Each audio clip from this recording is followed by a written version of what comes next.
Hello, everyone. Thank you for joining us for today's Tech Forum session, Optimize Your Publishing from Start to Finish. I'm Dyla Fuentes-Morales, book reviewer, blogger, and author interviewer at Indigo. Before we get started, I wanted to take a moment to acknowledge the Indigenous peoples of all the lands that we are on today, an acknowledgement that is deeply personal due to this virtual platform and the wide range of locations people are joining from today. Today, I am broadcasting from the traditional territories of the original nations of this land, the Mississaugas of the Credit First Nation, Anishinaabeg, Haudenosaunee, and Wendat Indigenous peoples. I encourage you to visit the native-land.ca website to learn more about the peoples whose land you are joining from today. BookNet Canada endorses the calls to action from the Truth and Reconciliation Commission of Canada and supports an ongoing shift from gatekeeping to space making in the book industry, as well as the responsibility to mend the secret hoop with Canada's Indigenous peoples, to be an ally to all Black, Indigenous, and people of color, and to unite and work alongside one another. On an administrative note, if you are having difficulties with Zoom or have any tech-related questions, please direct your questions to tech support in the chat. You can find this option by using the drop-down menu above. Oh, someone did the little above the chat text box, or you can email techforum@booknetcanada.ca. We're providing live sign language interpretation and closed captioning for this presentation. To see the captions, please find the live transcript button in the Zoom menu at the bottom of your screen. Click on it and choose Show Subtitle. If during the presentation you have questions for the speakers, please use the Q&A panel found in the bottom menu. Lastly, we like to remind attendees of the Code of Conduct. Please do be kind, be inclusive, be respectful of others, including of their privacy, be aware of your words and actions, and please report any violations to techforum@booknetcanada.ca. Do not harass speakers, hosts, or attendees or record these sessions. We have a zero tolerance policy. You can find the entire Code of Conduct at techforum.booknetcanada.ca/code-of-conduct. Now, let me introduce our speakers. Michelle Halkett is a bibliophile and technophile who loves to try new things, which is what prompted her to start a digital-first publishing company when very few knew what ebooks were. Central Avenue is now a traditional press of fiction and poetry. David Marlin co-founded Metacomet Systems in 2000. Beyond his expertise in the world of royalty automation, David is committed to enhancing the technological capabilities of the publishing world through his work as the founding co-chairman of the Book Industry Study Group's BISG Digital Sales Reporting Committee and a former co-chair of the BISG Rights Committee. Joshua Talent is the Director of Sales and Education at Firebrand Technologies, where his focus is on helping publishers of all sizes learn about and find solutions to the workflow and metadata problems. In his spare time, Joshua enjoys playing complex board games, playing Minecraft, and fiddling with his 3D printer. Richard T. Williams is the Vice President, Publisher Development at IPG, where he pursues new publisher business and helps clients plan and develop their lists. He is a former sales manager at IPG, was a director of the Small Press United program from its inception in 2009, and was once an operations manager and an independent publisher, which gives him firsthand experience on the publishing side. And now Richard will begin the presentation. Thank you, Dyla. I really appreciate your introductions. Our goal today is for you to leave this session armed with tools to bring new efficiencies to your publishing business. In order to accomplish that, we'll start with a macro view of the process of publishing a book from evaluating the project through post-publication. Also recognizing that we only get an hour together, we'll be narrowing our focus a bit to some specific challenges publishers face and solutions our experts suggest. Otherwise, we would keep you all day. So we'll kick things off from the publisher's perspective. Michelle, can you share how you approach your publishing process? Sure. Thank you. Yeah, I'm basically a one human show. And since I have to perform so much of the work myself, I've developed a workflow document that I use for each book. It starts with planning and acquisition, and it takes me right through to post-pub and beyond.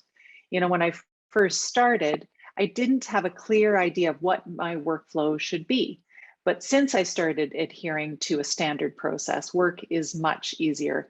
And as my company has grown, I've been able to make use of tools that make the pieces of this process a lot easier.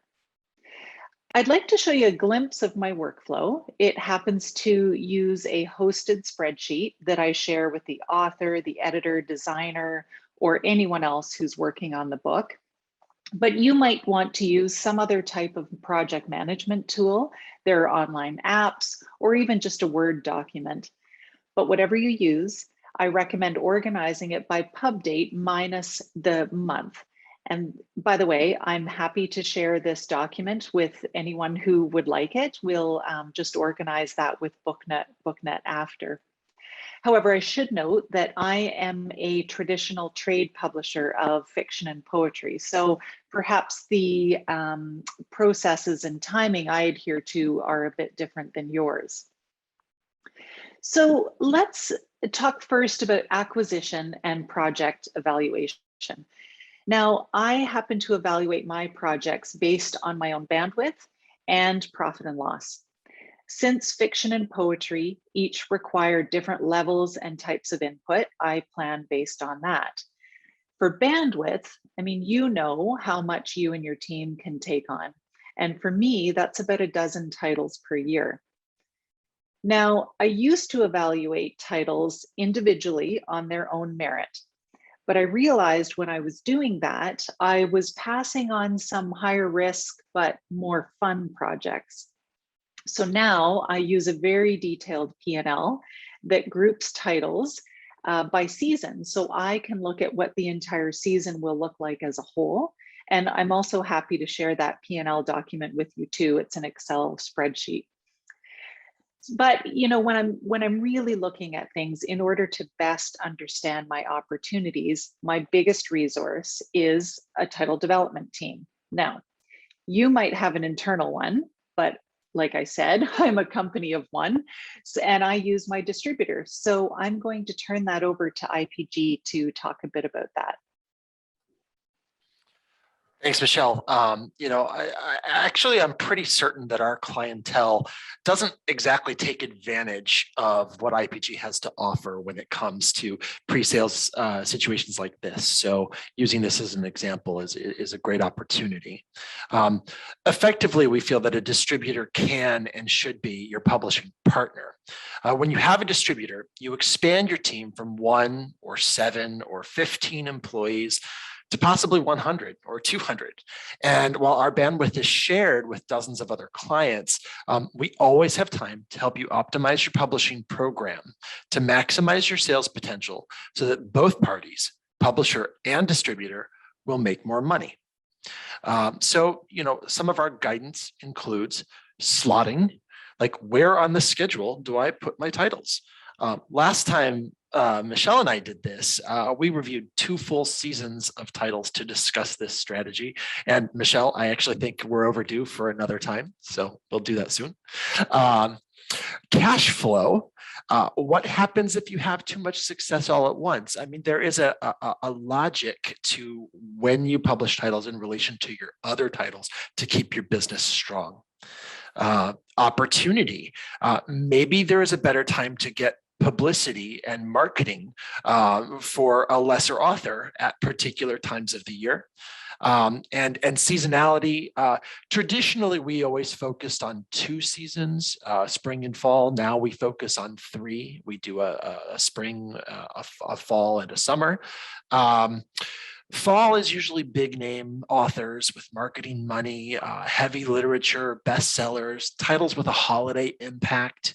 Whereas the spring is better for educational and children's reads, authors who have a limited track record, and titles with holiday themes.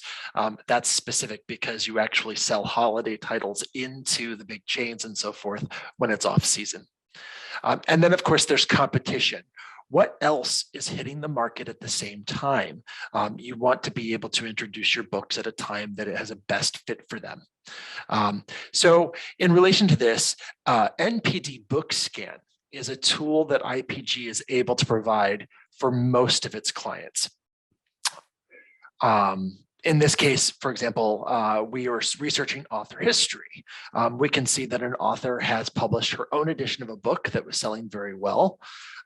We can also browse by category in order to gauge expectations for a title and see what the competition is. And you can also drill down into metadata to get the category, but also to get a sense of format, size, weight, price, etc. of a title. The example here is, in fact, Michelle's book.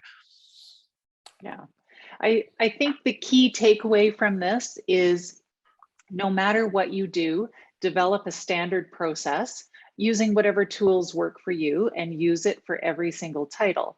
And then don't forget, people are immensely useful. If you have a distributor or an internal team, an outside consultant, a fellow publisher, or even a trade organization, use them to help you make good decisions. Okay, so now I have figured out that I want to go for it. It's time to get the author a contract. Now, I used to use something that I cobbled together from samples that I found off the internet or borrowed from a fellow publisher. But when I realized that I wanted to make my business scalable and my life easier and my books safer, I used a publishing lawyer to put together standard publishing agreements. Now, you'll want to have a few, such as ones that have agency clauses or encompass different sub-rights or territories, but I highly recommend paying the $1,000 or so just to make sure that it's worded correctly for your business structure and jurisdiction.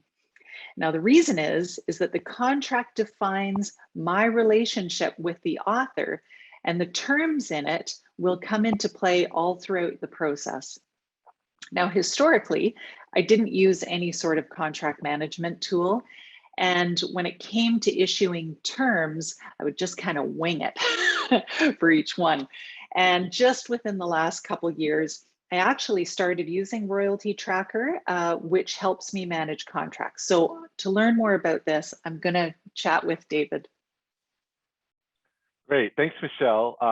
So when you're looking at optimizing your publishing process, and where the contract comes into that, the contract defines the relationship that you as a publisher have with your author and their work. And so where will this be needed operationally downstream to help you with your process? And so most publishers need regular access, or maybe not regular access, but ongoing access to the contract for reference, to look up various clauses and royalty rules, and to see what kind of rights they have available to license and how those rights would work. And so one thing about one great way to optimize this process is just to have your contract easily available for future reference in some sort of a platform. On the screen right now, we're looking at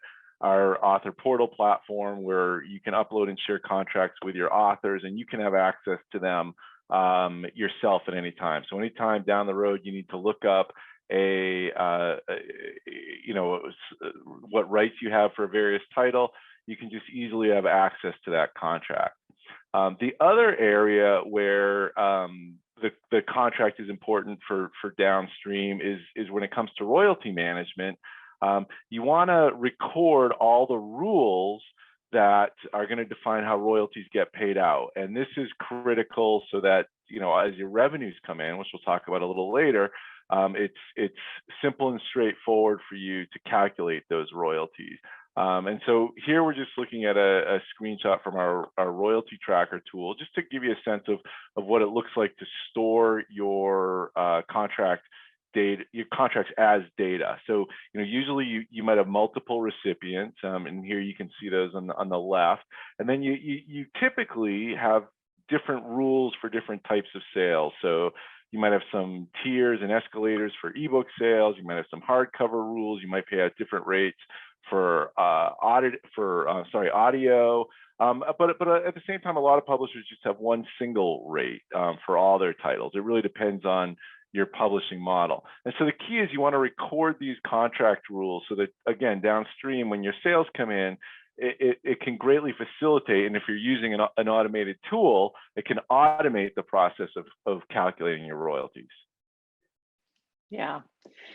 I think the key takeaway is to remember that while this part of the process is smaller, it's very important because it defines the ongoing relationship with the author, and doing it well, like keeping your terms consistent and then keeping good records, will help us stay organized and hopefully out of trouble down the road. Okay, I am ready to start making a book. I just need to edit it, typeset it, and send it to the printer, right? Joshua, Richard, what do you think? Is that right? No? I know. There's a lot that happens before that. And I will admit that one of the pieces that I historically didn't do a good job on was coordinating and planning my metadata. So Joshua, why does this even matter at this early stage? Yeah, obviously metadata matters at every stage of your project.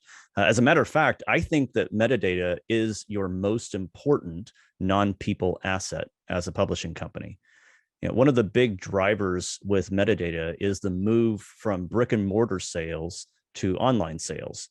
Now, there are no official numbers on this at the moment, but Kristen McLean, who is MPD's book industry analyst, gave me her personal estimation of this just a few weeks ago. So back as far as 2010, the difference between print sales in stores versus print sales online was about 80% in stores and 10% online.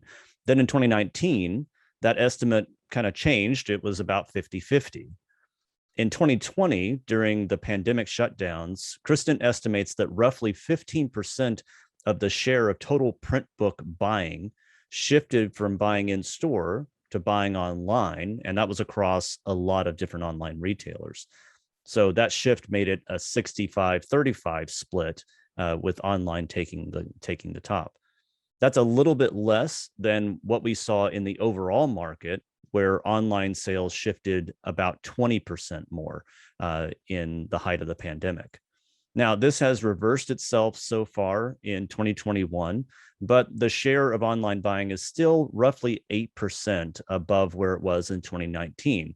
So again, consistent with the trends in the larger retail market, and probably going to continue going back up again at some point in the future. So we're really right now at 58% of all sales of books are online. And this shift to online sales is important to our discussion because it means that your metadata is just that much more important. Metadata directly impacts and drives the sale of your books online.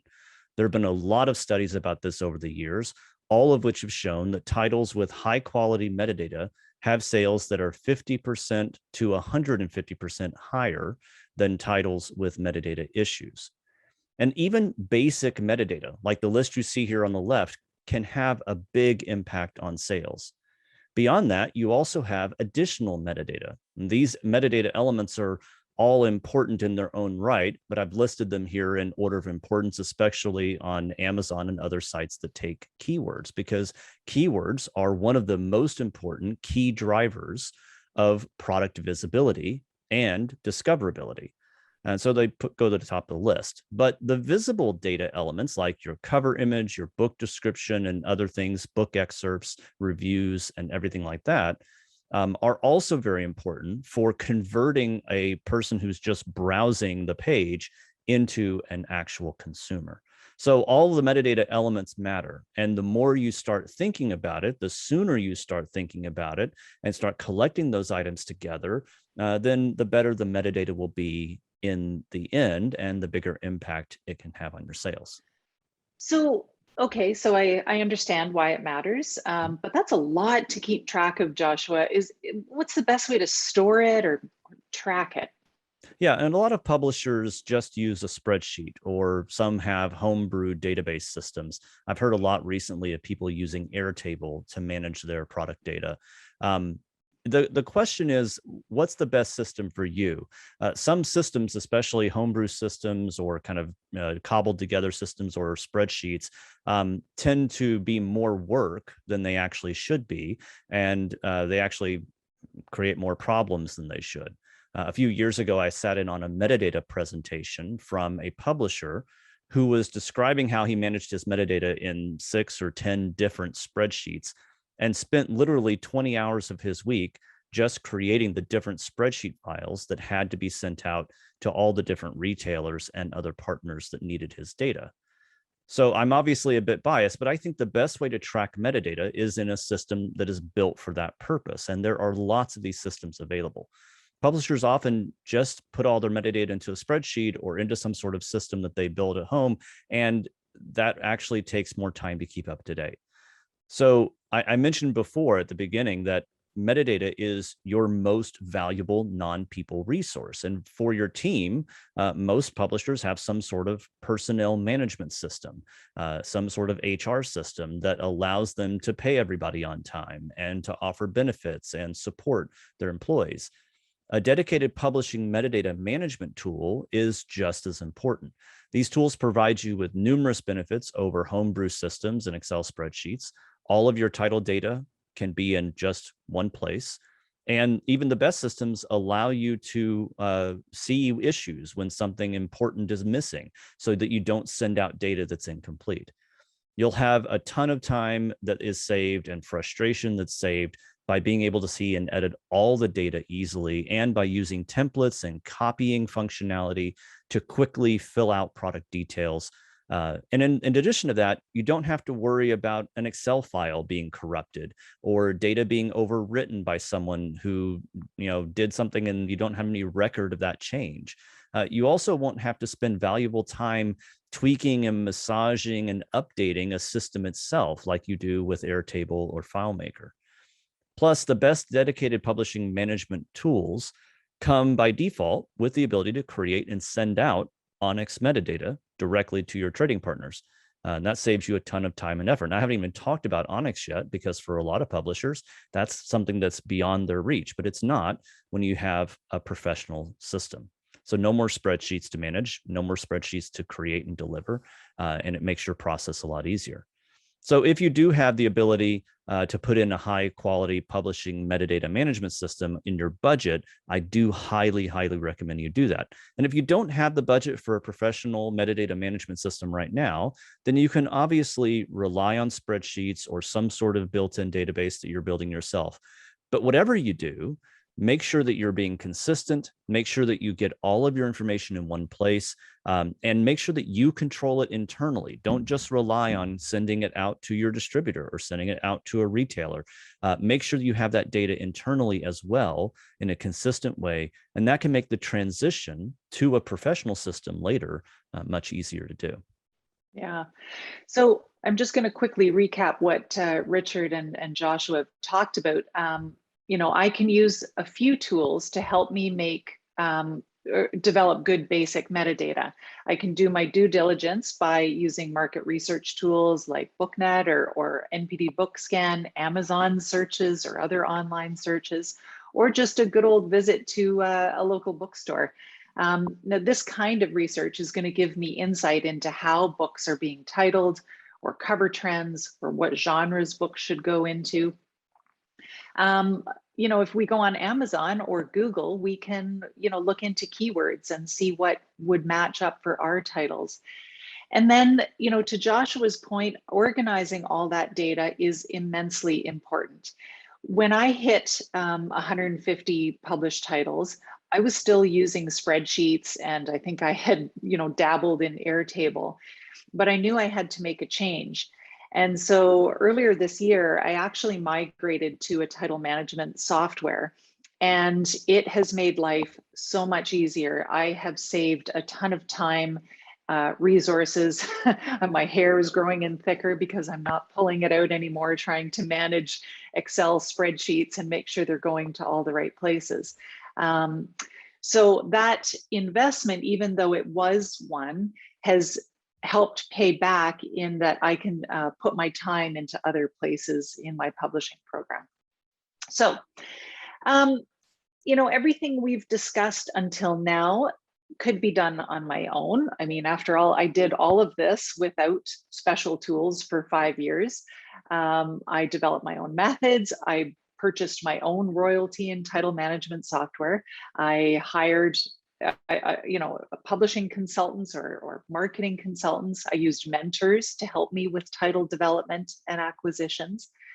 But I do want to say that I would be missing a huge part of my particular story if I didn't discuss one of the biggest tools that has helped me grow my business by a quantum leap, and that's my distributor.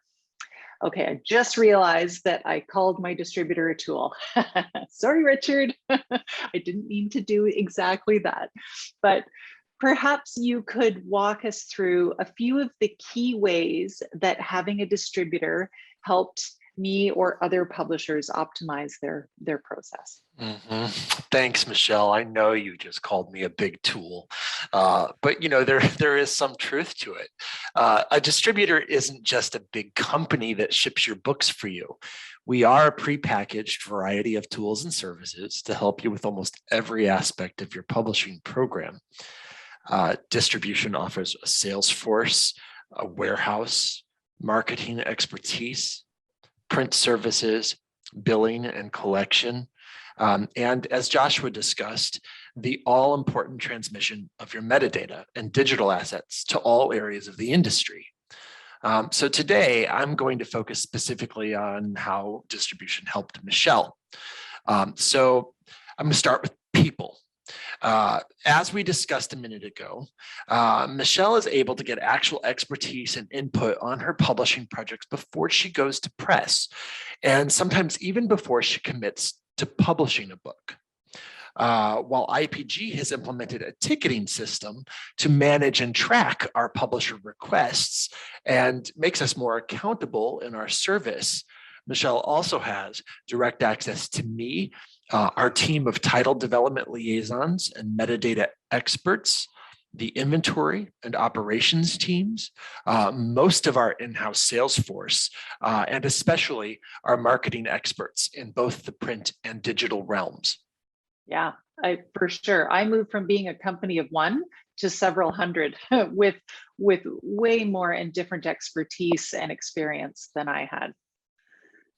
And moving on to warehouse, half of those people are at our distribution center or our warehouse. Warehousing is only cost effective as scale gets larger and the implementation of state-of-the-art hardware and software to maximize your efficiency gets more affordable. So although it may seem like a good idea for a growing publisher to buy a loft space and store and ship all their own books on their own, they'd likely bleed money, and a distributor can take that responsibility and expense away.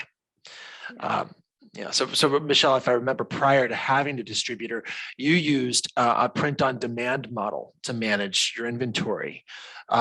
No big balances of books to maintain, but prohibitive costs. Most models don't allow a publisher the margins to print at higher unit costs and also afford a distributor taking a percentage of sales revenue. Luckily, a distributor increases sales potential, allowing publishers to invest in offset runs for half the cost, as we did for Michelle. And we have the room for offset runs that you may not have had in your spare bedroom or basement or car trunk. Yeah. And offset also gives me a broader variety and choice of creative paper and ink, which has been really fun. Yeah, and that said, IPG also owns a digital print cell, as most distributors now do. And if you need to take advantage of a short-run digital print solution, we may be able to get you even more competitive rates simply because of the bulk business that we do. Yeah. Okay, I'm going to move on to expansion. With distribution comes other ways to expand your business. You can reach accounts that won't work with you simply because it is too cost prohibitive for the vendor. And a lot of these accounts are in desirable channels such as libraries and education. Yeah, and you know, I never really had access into indie bookstores before, and being part of the group of independent book selling really makes me feel like I'm part of what really matters in book selling. Yeah. Yeah, and that's my last point, which is cachet. Partnering with a distributor connects you to the industry. In my past life, I was an operations manager for an indie press. And while I learned a lot about being a publisher, we were self-distributed. And it felt a little bit like we were on the outside, both in terms of sales potential and visibility. Yeah, and you know, non-traditionally distributed books, they often don't have access to awards and trade reviewers. And so now that I have that, I find I'm getting more respect in the industry for things like conferences or speaking engagements like this one, trade shows, you know, that kind of thing. And of course, if you throw in actual salespeople pushing your books to chains and indies, it means that quantum leap in sales. Yeah, and you know, it's because I feel like I'm no longer at the whim of an algorithm, but instead I'm more in control. You know, the books that I published before would maybe get a couple hundred in sales. And now even a poor performing book gets read by hundreds of people. Yeah, and with increased sales and inventory expansion, print costs, metadata management, of course, you do need an amazing reporting portal to optimize your publisher experience. So ours features like a snapshot of your overall business, a multi-page title submission form, a publicity and marketing update form to give us the info we need to update your metadata and grow your sales, a repository for digital assets like your cover files, your ebooks, your interiors, and so much more. Our versatile sales reporting features live data and shows each line item by discount and extended pricing, as some royalty rules require such details. Yeah, absolutely. And if anyone at IPG was listening to this right now, they would know that every day Central Avenue logs in to see what kind of orders and sales have gone through. I love having that access into almost real-time data. So, you know, when I first started my business, I had my own agreements with a dozen different outlets. I used a very, very easy print-on-demand system. And when I was thinking of joining with a distributor, I knew there would be a lot more fingers in the pie. But once I used that P&L that I mentioned earlier, and I modeled out what my new process would look like, I realized that I was actually going to make more money. And while it was more of a gamble, at least the books I was publishing had a shot at success, because there were so many other people pulling for me, people like Richard and marketing and sales teams. And I wasn't lying when I said my business grew by a quantum leap. It wasn't just the unit growth. I get major listings at both chain and indie stores, reviews by trade and library publications, and all of this carries a cachet that I never had before. So now, when I submit to awards like library or regional association awards, they know who I am, or I like to think they do. And you know, it's kind of like authors who self-publish. It's totally doable, easy, and you can make a lot of money doing it. But as I tell authors who are considering traditional publishing, if you want to focus more on the writing, then let me handle all the other stuff. If you as a publisher are super entrepreneurial and you like having lots of control, then maybe traditional distribution isn't for you, because you might have processes that work really well. You know, I can only speak for myself, and for me, running this on my own, it's meant major growth and, even more importantly, help navigating all of this along the way. Okay, the book is done. It's out in the market. It's selling gangbusters because I developed and I disseminated some great metadata along with a great book. The sales are rolling in, and I've sold some subrates too. But one of the biggest challenges I've had over the years is managing sales reports that come in. Now, before I had a distributor, there were separate reports from each of the platforms I used, Kindle or Apple or wherever it was. But even now that I have a distributor, I still find I have reporting coming in from different places with different frequencies. So what I used to do was that I pulled all this data into my accounting software, which did a kind of 3 out of 5 job of reporting it back to me. So then I used that to calculate royalties. It was fine, and I was already paying for it, but like I said, it wasn't the best format for this industry. So David, I have had Royalty Tracker for a few years now. So maybe you can help me show off this particular tool and how it manages all this information that's coming in. Yeah, thanks, Michelle. So, as you mentioned, managing all the sales data can really be a challenge. It's time consuming, and it's easy to make mistakes, as it is with many parts of the royalty process. And mistakes are bad for everybody when it comes to royalties. As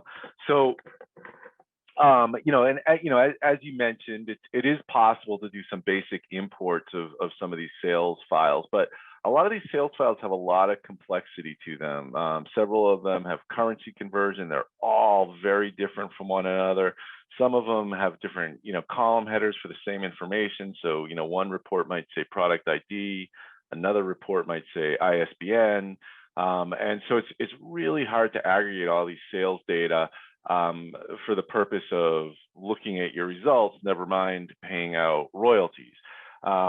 So, you want to make the process as simple as possible and really as auditable as possible.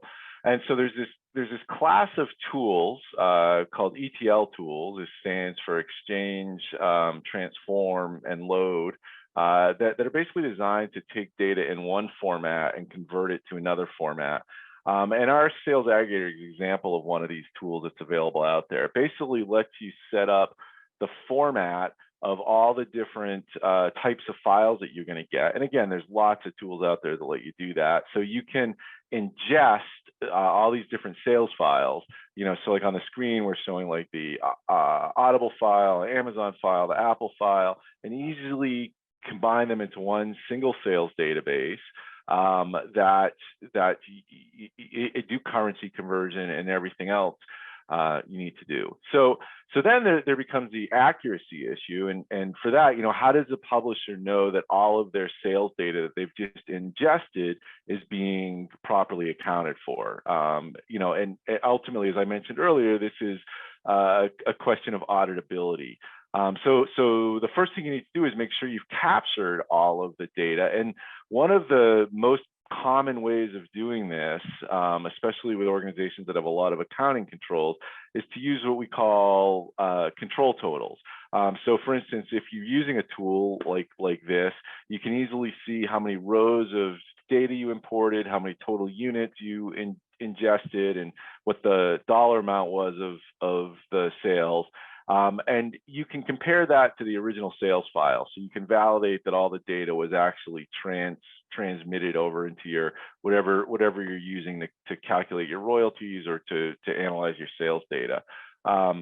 So that's one way to help ensure that you're capturing all your sales data. The other way is to use something like a sales reconciliation report. So any royalty system worth its weight should be able to provide this for you, where it can show you every single sale that was ingested, and then show you the status of each of those sales. So you can see if any of them maybe have slipped through the crack. Maybe you didn't have a valid contract set up. Maybe you're missing a product ID, so you didn't know which title it belonged to.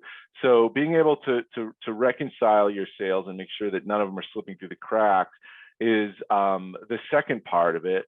And then, this last part of auditability and making sure that everything's coming out accurately is there's different types of roll-up reports that again you should be able to get from your royalty system that basically summarize all those transaction details at the author and title level, so that you can quickly at a glance view how many royalties you owe for any given title, any prior balances, how much you owe overall.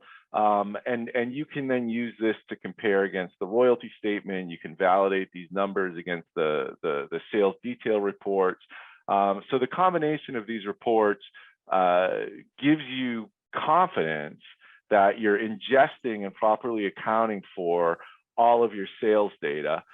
So having a great tool to manage this, again, it gives you that confidence and also the efficiency of doing it as quickly as possible. So David, you've shown us how I can keep track of statements from the distributor or agents or subrights publishers, but what about the author? Like until now, we've just been editing and talking about marketing and design. So now that their book is published and our contact isn't daily, what happens? It's really interesting, and once a book is published, as you mentioned, you lose that regular communication with your author, and the most regular communication you have is often through the royalty statement.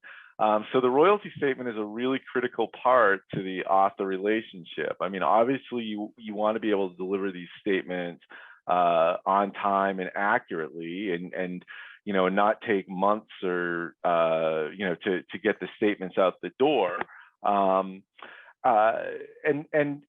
one thing that's really nice to have for this author relationship is, again, you're communicating with them, their sales, but it's also nice to be able to maybe communicate some other information to them. So a lot of, so often on your royalty statement, you may want to put custom messages or notes to let people know about maybe an upcoming book show or maybe some changes to your website that can help them. And so the royalty statement is a tool to communicate those kind of messages. Another important aspect to the author relationship is easy access to these royalty statements. And as well as other information. And that's where an author portal type tool can come in, where you can provide one central repository for all of an author's royalty statements, their contracts, maybe their manuscripts. And so they can log in, they can see everything you've ever shared with them. They can look up any of their contracts, they can download their royalty statements. Etc. So having an author portal, and we're seeing this more and more over the last couple of years, is becoming more and more important to having a solid author relationship.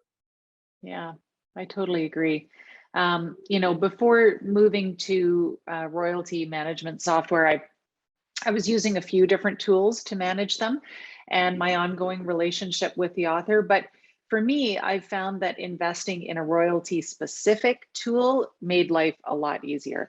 So what I loved was the automation and the auditing. It helps me stay confident that the sales that are going in are resulting in the right royalties that are going out. And all of that was based on the contract that we talked about earlier. So having this one tool to manage both ends eased a lot of time and worry for Central Avenue. But whatever your process is, just be sure you're using ones, tools or processes that are bulletproof and that reduce error. It's also a really great idea to set up shared spaces. So it could be in something like Author Portal, or it might be in Dropbox, or I'm sure there's, OneDrive. There's tons of tools out there so that you and the author always have access to important documents. Okay, I am all done. The book is published. The distributor has finished selling and shipping the book and sending me sales reports, and royalties are being calculated and paid. So Joshua, am I all done? You're not all done. You're never done. Your work has just begun, actually, because now you need to start actually watching your title. You know, you've got this little hatchling, and it's sitting there, and it needs growth, and it needs to be fed. And so there's a process that happens after your book is live for watching your metadata and making sure that it is kept up to date. You know, keeping your metadata up to date is not just about, you know, putting out a new price every once in a while or changing your book description. It's also about watching what's happening to your titles in the marketplace. It's about looking for issues and opportunities that can help you give your books an upper hand. For example, you might want to know if a third party somehow takes over the buy box on Amazon, or you might want to know if someone wrote a new review on Goodreads. You might want to keep track of different details about what's happening to your title that you don't necessarily see on a regular basis. Or maybe your star rating starts dropping for some reason. It could be an indication of a problem with the book, or it could be an indication of a problem with your ebook file. So your Amazon sales rank is actually a really interesting data point to watch as you go through the next couple of years of your book's life. Sales rank is calculated based on all-time sales of a product, and the recent sales are weighted more than the older sales. This is what's called sales velocity. Now, Amazon doesn't really reveal the actual algorithm that they use, but the number of sales that you make and the timing of those sales are both very important. So we track products on Amazon in our Eloquence on Alert title performance monitoring tool, and there are other title performance monitoring tools available. And sales rank is one of those things that can be really helpful to watch. And it can be very volatile. It can change on a daily or even an hourly basis. And what you see over time for quite a few products is a sawtooth pattern that's like the one you see on the screen, where a single sale causes the sales rank to jump, and then there's a slow decline into a trough until the next sale happens. And that pattern indicates that the book is selling a few units just on a pretty regular basis, but the velocity is not increasing. What you really want to see is something more like this, where you see a trend upward and a tightening of that sawtooth, with the title staying in a better or lower sales rank for a longer period of time. And if you see this kind of shift happening early enough, you can capitalize on it by buying more advertising or turning on an outside marketing campaign, something that you can do to drive more traffic to your book. In addition to that, it is helpful to look at sales rank and other variables in conjunction with calendar events and with marketing campaigns. Here you can see that this is a title that sold well in the lead up to Christmas, and then it dropped off precipitously afterward. And here you can see the sales rank pattern for a children's book about St. Patrick's Day. And what you can learn in looking at this title's sales rank and its visibility and its sales, everything started changing and increasing as early as January. And that can really inform your marketing efforts for this and for other books in the next year. So monitoring your titles in the marketplace is very important. And there's some really great tools out there that will help you do that. And then, of course, there's the added question of how often you should be updating the metadata itself. Yeah. Okay. Big question. How often should I be doing it? More often than you think. So, yeah, the number of books available in the marketplace is growing exponentially, and the backlist is not going away. Frontlist sales have been eroding for years, along with the decline of those big, high-priced, big footprint mall and suburban bookstore locations. So in 2019, backlist sales had already increased to 63% of total sales. But that increase was fairly slow, and the average increase was about 1 to 2% per year. Then in 2020, the shutdowns caused that number to jump 4 points in just 1 year. So 67% of book sales were now backlist titles.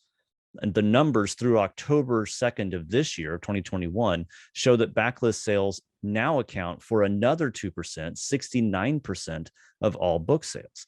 This means that making all of your books stand out, even those older titles that you probably don't even think about, using good metadata is very important. I actually talked about this in the first episode of my podcast, Book Smarts, earlier this year. As online book retailing gains traction, the distinctions between that backlist and the front list is being blurred. Backlist title sales increase because older titles that would have been taken off the shelves in a physical bookstore are still sitting there available in the digital shelves. Publishers will benefit greatly from putting some care and some feeding into those backlist titles, updating the metadata, continuing to provide attention to them through the long tail, and possibly even doing some advertising on them. So I recommend, to answer the question, really, I recommend going back at least once per year and checking the metadata for every title that you can to ensure that it has the best information possible. And that's whether you're using some sort of title performance monitoring tool or whether you're not. One publisher that I talked to about the process said that every month they go back and look at all of the titles that were published in that same month within the last 3 years, and they assess the metadata for those titles.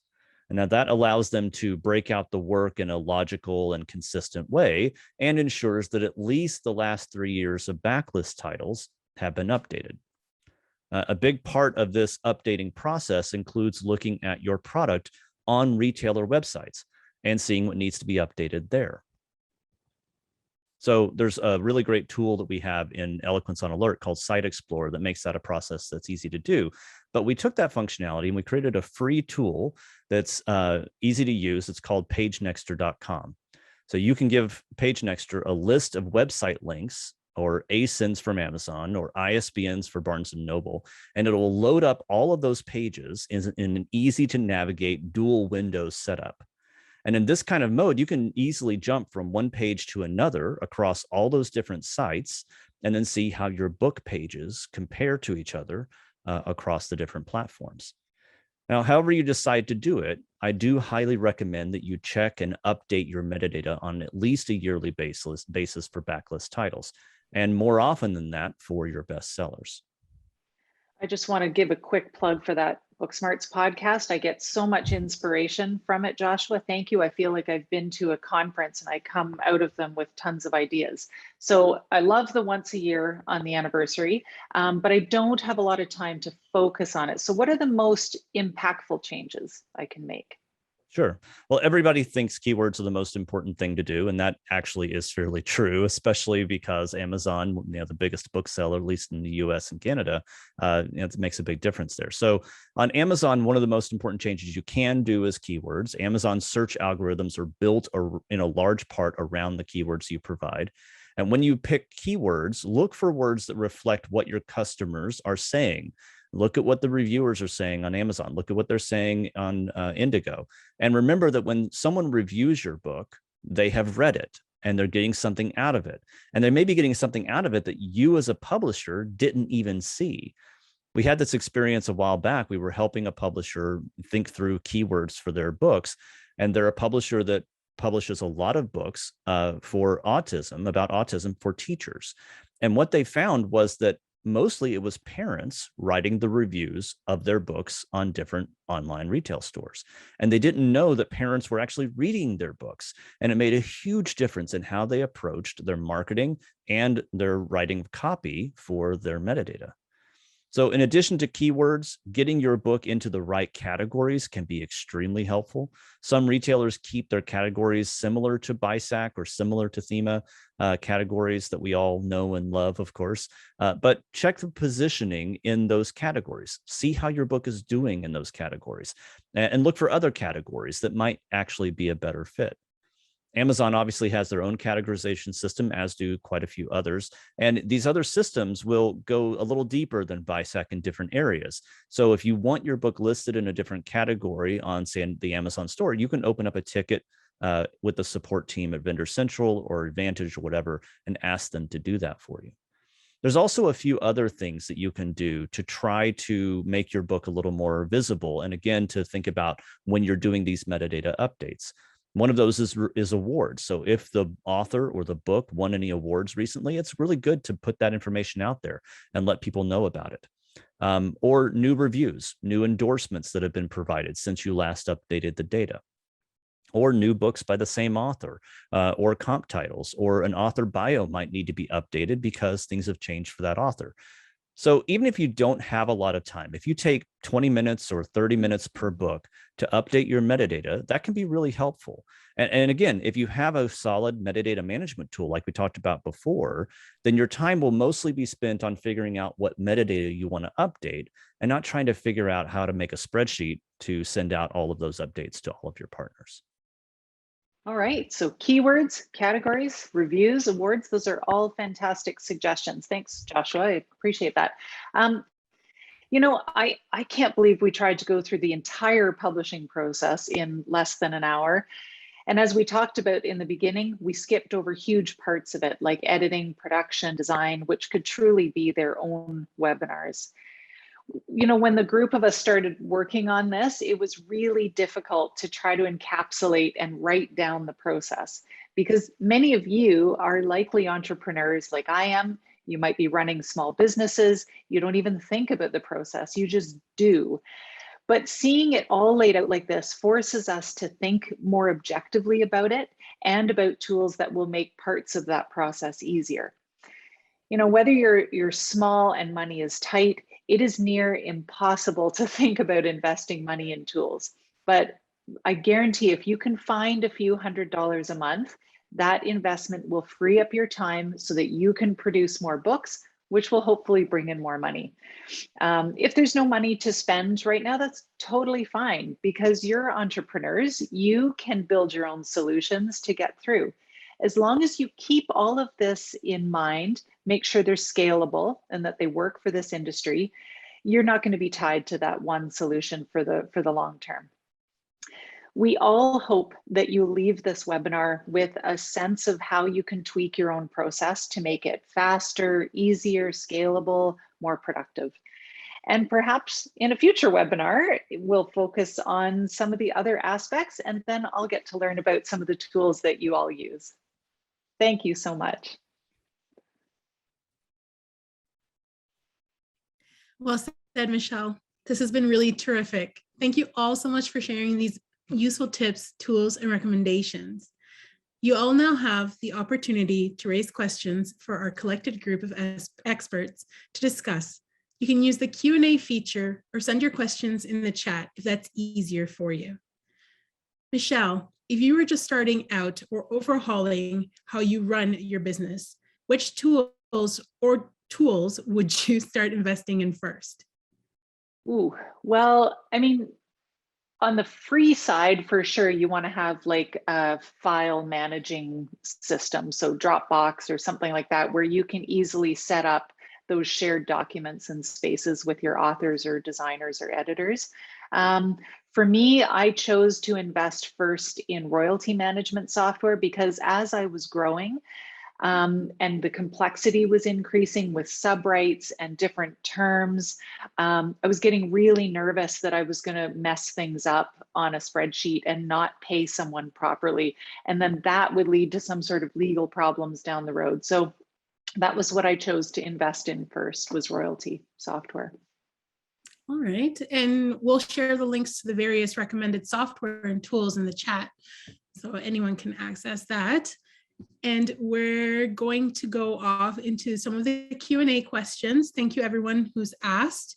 And this was for all of you. As a solo entrepreneur publisher, like Michelle, grows and expands operations and takes more resources on in-house, what are the first roles that they should hire for? Data, marketing, sales, something else? That is so funny that you're asking this question, because I literally just reached out a couple weeks ago to a publisher of a much bigger house than mine to ask them the same question. And you know, their answer to me was, what are you good at and what do you like doing? And so if you are a solo entrepreneur like I am, you know, what I did was ask myself that question: what do I enjoy doing and what am I good at? For me, the answer was acquisitions and managing the whole umbrella of all the tasks that needed to happen.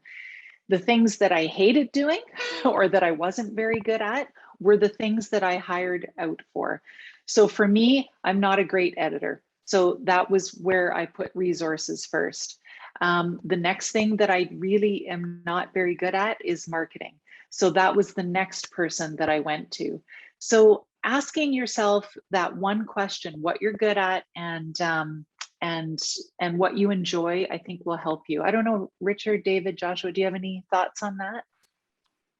I do, if you don't mind. Yeah. So look, I talk to a lot of publishers all the time about what they need to do to help beef up their side. As a distributor, we don't do consumer-faced marketing, so that's obviously something very important for publishers to do. But what we've learned is that if you were to hire a full-time marketing or sales associate to help you, those tasks may be part-time, and you might end up not really having the full sort of time work for that person. So I would recommend, if you're doing marketing and sales, look or publicity, look for freelancers and use freelancers. And whereas something like your metadata management, that's all time. That's something that you have to do all the time. And if you're not good at it, you might want some additional support there. Awesome, thank you. And I do have a question for Joshua. For a workflow like this, where a lot of people and suppliers are handling the metadata, how would you approach triaging metadata errors and changes in a fast way? Yeah, so the triage process can be really difficult. It depends a lot on the supply chain and where the data is being sent and who it's being sent from. So if you see a data error on a website, a lot of times that's a result not of something you did, but of something somebody else did. And so the first thing to do, if you can, is to figure out, how does the data get to that location? How does the data get to that retailer? If you're using a distributor, they're distributing your data for you. So talk to them. If you don't have a distributor and you're doing it yourself, then look at other sources that are potential sources of your data. For example, wholesalers, book aggregators, and other distributors. So it's a real kind of mess sometimes to figure out where the issue came from. And then as far as figuring out what to do, the next step is to, first of all, try to resend the data. If you can resend the data, the good data, where it needs to go, then you can make a difference in that, hopefully more quickly than trying to just figure out the spaghetti of how it got there. But once you figure out the spaghetti, make sure that that source gets an updated file as well. So an updated data source as well, so that they're not going to accidentally overwrite that data all over again. Awesome, thank you for your response. And I have a much shorter question for all of you. Can you talk about some other options for royalty management?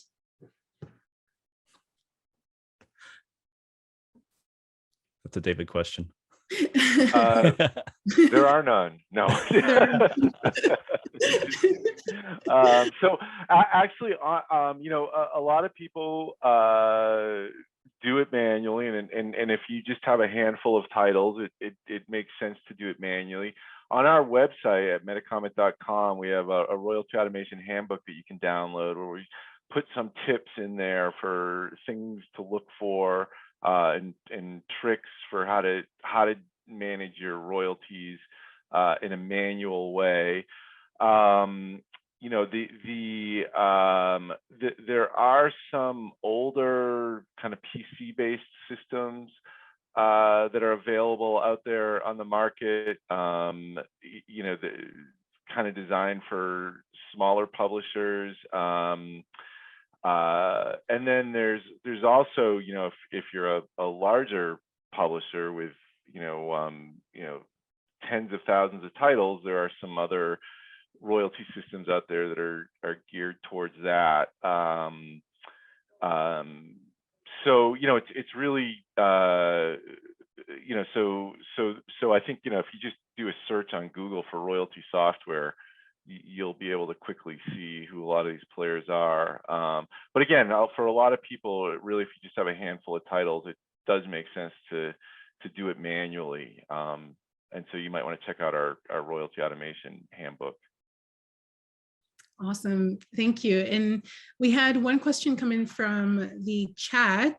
I'm always looking for project management software that is a good fit for book publishing. Can you share your experience and opinions of the recommended project management apps, Asana, Monday.com, Calendly, and others? Yeah, I've signed up for them all and tried them all. I'm a huge technophile, so I love trying new things like that. And inevitably, I just went back to my trusty old spreadsheet that I mentioned to you at the beginning. I tried to get really fancy. And the problem is that when you are working with a variety of different people who have different comfort levels with technology, implementing something like Asana or Monday.com might not work because they're not comfortable with doing that. I mean, I have authors who have gotten royalty reports for years and they still don't understand them. And I'm not saying anything about authors. They're focusing on other things. So I think in a lot of cases, simplicity is best. But you know, if you have a more complex structure, you do need to move to something that can handle that. I actually love Calendly. I just use the free version, but it is so nice to be able to send out to say, here's my calendar and book some time with me. I think, Joshua, you use it too, don't you? I do. Yeah. And I think part of this question too is how big of a publisher are you? How many projects are you publishing every year? When you get to a certain size, it makes sense to start looking at professional quality tools that are made for book publishing. And there are, again, a lot out there that can do that, like the ones that we do at Firebrand. The whole point of any kind of tool like that is to be better and more focused on publishing itself than any of these generic scheduling tools can be, right? Because you can then have a single system to track everything, the entire process from acquisitions through contracts, through editorial, through production, with the data management and all the scheduling. Like that kind of stuff can really be beneficial. But until you're to a certain size, you've got, you know, a couple hundred titles at least, you're publishing 15, 20, 30 titles a year. Sometimes the cost of doing that kind of system can be more prohibitive. So like Michelle was saying, spreadsheets might be the easiest way, or Google Docs or something shareable that lets everyone be connected to what they need to do. Yeah. All right, perfect. And I do want to wrap it up with one last question. And I thought it was perfect that Michelle brought up the topic of the authors and royalties, because this question touches on that. So thinking about author care with an optimized process around royalties, is there a way to shrink the amount of time between payments to get money to authors faster? Yeah. Use royalty management software for sure. It was a huge amount of time for me to calculate royalties and then get that paid. And you know, now I basically click a couple buttons and it's done. So I don't know, David, if you want to speak a bit more about that. Yeah, thanks, Michelle. So there's the process of actually calculating your royalties and figuring out how much you owe, and then there's the process of paying the royalties out. And so if you're you know, on the payment side, you know, there's a few you know, payment platforms that we work with. So one is there's a company called Exactuals, another is a company called Topalty, another is a company called Bill.com, and these are really cool platforms, and we integrate with you know, they're easy to integrate with. You just basically upload a CSV file of the payments. What they do is your authors can go into these platforms. Like Bill.com is a great one. We actually use it here at Metacomet for paying vendors. So your authors can go in, set up all their banking information, all their banking details, and that's information you as a publisher don't want to have anywhere on your systems. It's a personally identifiable information. It's sensitive and secure. So these platforms will take care of managing all of that, you know, their bank account number, their routing number. And then when it's time to pay, you just, you know, basically upload or transmit the payment information. They take the money out of your account and they transmit it to the authors in their preferred mechanism. So it could be electronic payments through like ACH or EFT, it could be wire transfer. They actually, all these platforms do paper check. Most of them do PayPal. So if you want to automate the actual payment process, those are 3 of the platforms. There's some other ones. There's Dwala, Concur, I think is another one. So there's a bunch of payment platforms out there for that last mile, I guess you could say, of the royalty piece. Thank you. Thank you, Richard, David, Michelle, and Joshua for this fantastic panel. We appreciate having you. Before we go, we would appreciate it if you could provide quick feedback on the panel in the registration process. We'll drop the link to the survey in the chat. Please take a couple of minutes to fill it out. We'll also be emailing you a link to a recording of this session as soon as it's available. Lastly, we'd like to thank the Department of Canadian Heritage for their support through the Canada Book Fund. And thanks again to our panelists and to you all for attending. Thank you, everybody. Yeah, bye. Thanks for having guys. us. Thank you.